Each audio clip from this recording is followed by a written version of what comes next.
What do you think of when you hear the word Tex-Mex? Tex-Mex is defined as pertaining to aspects of culture that combine Mexican and Texan elements. My goal today is to talk to you about the chicken enchilada. I would like to give a brief history of enchiladas, talk about the key ingredient of enchiladas, and also some variations of the enchiladas. First, in an article by gourmetsleuth.com with no date and no author, Gourmet Sleuth talks about how the enchilada was first referenced in the United States in the year 1885. Enchilada is defined as being chili filled.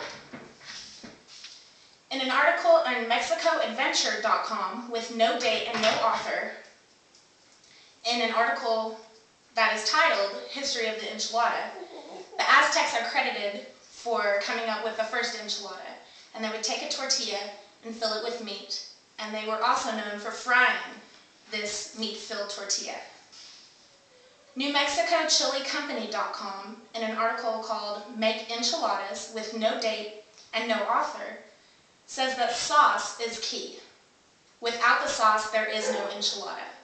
Sauces can vary from mild to hot depending on the preference of the eater. Next, in a question posed on greenanswers.com with no date and no specific author, we find that 18 billion chickens were consumed in the year of 2008, which leads us to believe that chicken is the most popular form of the enchilada. Of course, you have cheese enchiladas, you can also have steak enchiladas, and pretty much whatever the eater prefers can be put into the enchilada.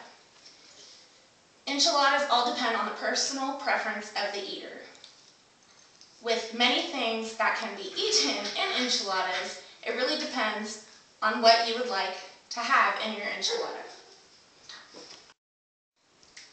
In this variation of the chicken enchilada, I'd like to share with you a family recipe that we have. It's very simple, takes about an hour total to prepare and to bake. First of all, you'll want to preheat your oven to 350 degrees, and you will combine 3 cans of all white meat canned chicken with sour cream, green chilies, and shredded cheese. Now, the measurements are not exact. Basically, what you want to do is make sure that the mixture is moist.